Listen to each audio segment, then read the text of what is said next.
Hey, good evening, everybody. It was brought to my attention recently from a co-researcher, DJ Thermal Detonator, about um, something from Loose Change, the second edition. And of course, they made three versions, actually. They made the 2005 original, the 2006, I think it's 2006, I forgot the name of it, um, second edition. Then the third, which is the final one, this is the remastered final cut. And that was in 2017. So 2005, 2006, and 2017. And Dylan Avery, who was a filmmaker, um, actually is the director, producer, and writer of the film. He involved Corey Rowe and Jason Burmis to help co-produce the first edition of Loose Change, but I think Burmis was not involved with the second edition and the remastered edition, the final cut. But what I want to bring attention today is that why this film gets so much attention worldwide is because it questions the official narrative, whatever that is, because that's always up for debate or one's description of what the official narrative is. It always changes with fringe conspiracy theorists. But when DJ Thermal Detonator showed me these videos, I hesitated. I said, I just don't want to deal with these people anymore. I think it's a waste of time. But then I thought about it. I said, well, because Loose Change is such a popular film, and it still is the number one film regarding 9/11 in the world, unfortunately. And there's very few critics of this. And I think recently John McDermott of Vanity Fair recently brought this up on Twitter, and Burmis ran to the defense of it. But when, Burmis is not going to debate me or DJ Thermal Detonator, it'll never happen. We've, done that to death.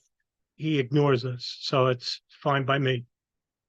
I really don't want to waste my time because it wouldn't take more than 10 minutes for that kid. Secondly, this one part of the film just goes to show you the disingenuous nature of these people. And Dylan Avery, he did a film for architects and engineers called Seven, and also The Unspeakable. I think he was involved with that as well. So architects and engineers, if they watched Loose Change, they'll be like, wait a minute, we're a respectable organization, we're evidence-based, and we don't need, these fringe conspiracy theorists to sully our name. But they didn't care because people in architects and engineers, formerly Richard Gage, actually promotes the, no hijacker, no plane nonsense.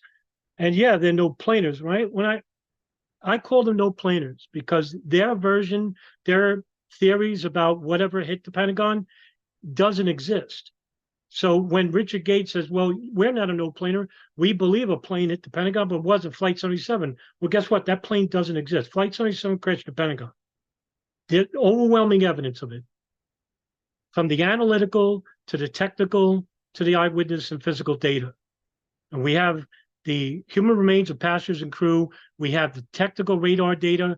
We have from the audio data of the ATC recording from takeoff to crash. Okay, sorry, Flight 77 crashed the Pentagon. So Loose Change, what they do? Well, what I'm going to show you coming up is from their second edition, the 2007 edition. Jason Burmis wasn't involved with this. So what I'm going to show you is the second edition, just a short clip, right? So here is the second edition. I'll just make myself disappear so you can see it. Watch this. A Boeing 757 is 155 feet long, 44 feet high, has a 124-foot wingspan, and weighs almost 100 tons.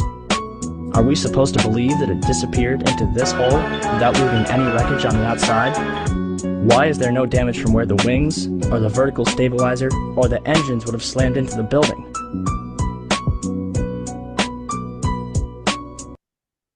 Okay, now, here is the final cut version, and you'll notice that there is a slight alteration to it, but look past that and see what they did in this video. And I'll, if you won't catch on, I'll show you. So here's the 2017 version. A Boeing 757 is 155 feet long, 44 feet high, has a 124-foot wingspan, and weighs almost 100 tons. Are we supposed to believe that it disappeared into this hole without leaving any wreckage on the outside? Why is there no damage from where the wings, or the vertical stabilizer, or the engines would have slammed into the building? Okay. Did you catch it a little bit? Let's go back to it again, right? So, as you can see in this version, the plane is bigger. I mean, they made it wider in the screen, right? As opposed to the second edition. And also, where are they showing you that the plane hit? Here, in this area, right here, right? They're saying this is the first floor. As you can see, there's the fire truck. That's a Fort Meyer fire truck, spraying foam right here. So they're saying this span over here is the first floor. In other words, the 16-foot hole, right? That's the theory that they're going for, right? See how notice that the plane is bigger? Also, they made it bigger, to show, it's a disingenuous thing. So what's wrong with this picture? Well, let me show you the actual photo, okay? And show you why they're disingenuous and why they did it on purpose. And there's a reason for this, all right? Here's before the wedge one, this is wedge one, the west wall where the plane hit, before the wall fell, part of the facade fell. And as you can see here, without the fire foam, this is the first floor. Here's the second floor. This is what Loose Change is telling you is the first floor. They know better. Why? Because this photo actually existed before they even made the film. And as you can see, look at the hole. 141 feet wide damage, right? The real, external damage, what's that? There's the 18-foot hole. They're saying 16 feet, right? But look at the red area. It's 96 feet.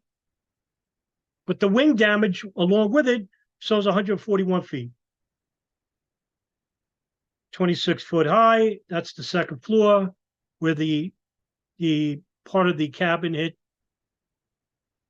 And you can see the punch out right here on the first floor. This is really important because I'm just using one example here of the disingenuous nature of Dylan Avery and Loose Change film, and why it's dangerous to spread misinformation, especially something like this. Now, let me fast forward to you. Let me show you an article that was written, that was posted back. It's not it. This is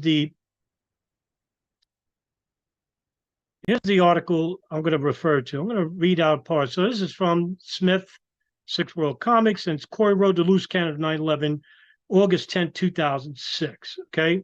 Now, the question I'm going to show you, I just want to show you this area here. And it just goes to show you what their motivation was. So this is Corey Road. He's been asked, the Blair Witch Project also looked real to people who were in on the documentary preceding it. It totally worked.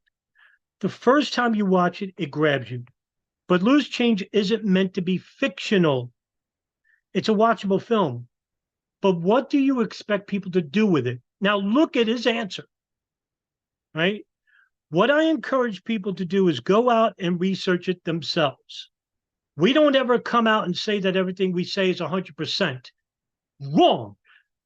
They don't even mention in the film that, hey, we got some parts wrong. They don't do that. They only did that when people critique the film. We know there are errors in the documentary, and we actually let them in there.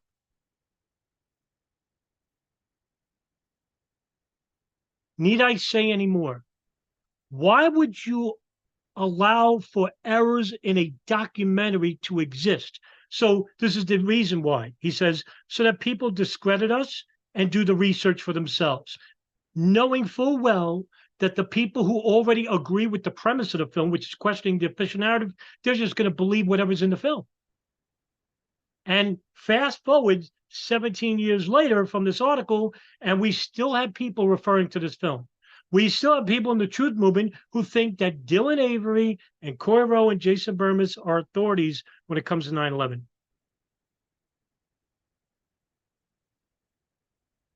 Right? So I want to also show you part of same article, right?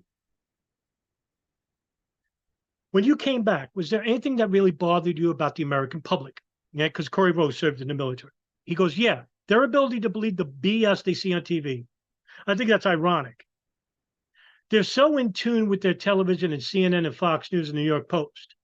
They watch the news and a news reporter, whoever it is, forms an opinion for them. Take the release of the Pentagon video. CNN has been bashing conspiracies all day because people kept writing in about conspiracy theories. They built it up for 2 hours. Then they show the video. Then Jamie McIntyre, who we actually use in our video, which you actually misrepresent what he says. That's another part. All right, there's the plane. You can see it. There's the vapor trail. There's the explosion. They only shoot in half-second frames. It's the only shot of the Pentagon. We'll be right back to cover more of this. There is undisputed proof that a plane hit the Pentagon. They go to commercial, and instead of coming back and going to flight center, they go to American Idol. They just implant the idea. There's Jamie McIntyre saying he sees a 757 flying at the Pentagon, and then they switch to American Idol.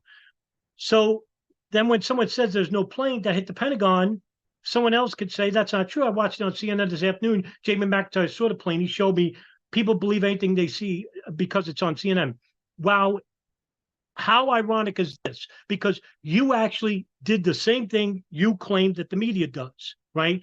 You leave the thought in there, knowing full well that what you're doing is wrong, because you disingenuously show only the shot where there's foam covering the first floor, and then you said the second floor was the first floor. All right, that's your first mistake. Second mistake was you didn't bother to put in videos of people saying that they saw the plane. Now there's over 100, and I think it was at one point it was 86, I remember, but now it's over 100 that I found out.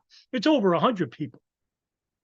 All right, over 100 people saw the plane crash at the Pentagon. Who does loose change refer to? April Gallup, who's actually inside the building, who actually sued the government and actually amended her suit in 2011 for Osama bin Laden and American Airlines. This is their eyewitness, right? But they didn't interview any of the other eyewitnesses who saw the plane. And then they took Jamie McIntyre and misquoted him in the video, in the film too, all right? Now, what Corey Rowe classically did here was he basically said that you'll believe anything because they watch the TV. But meanwhile, in the article, the same article I just showed you, he basically says, hey, we didn't get everything right, but we left it in there so the public can make up their own mind. In other words, they weren't worried about being right. They were more worried about questioning the narrative, whether it's right or wrong. So right off the bat, they're telling you, hey, our film isn't 100%. We're just made to question things. No, because you leave more questions than answers. And you lied. And it's no wonder that years later, Dylan Avery doesn't talk about it. That Corey Rowe disappeared into thin air. And that Jason Bermas, every anniversary, he'll bring it up. Oh, by the way, who co-produced Loose Change? Alex Jones. Need I say any more? And if you want to know what really happened at the Pentagon, why don't you sit back and listen to the people who are actually there. You could tell it was like a suicide bomber. But I'm not saying it was a bomb, but, you know, it was a plane. And it just came, it came streaking down and it hit short. Just, it didn't go into the top of the Pentagon. It came like in short, and then everything sprayed up, like a fireball sprayed up on the wall. It was just amazing, something you only see in the movies, that a huge airplane looks to me like a 757 American Airlines, probably flying around 60 to 70 yards on top of my car. Oh my goodness. Everything was shaking. And the next thing we saw, that airplane crashed in the Pentagon. And a kind of the Pentagon sucked in the airplane, so we didn't see any more part or any pieces of the airplane. A piece of the aircraft actually landed and broke your windshield, as I understand it. Just landed by the car. And Unbelievable. this is one of... Now, Aziz, in this situation that took place today, what did the other motorists do? This is it's almost macabre to have a piece of something like that in your hands, something that is a part of such a national, international, world tragedy that took place on this day.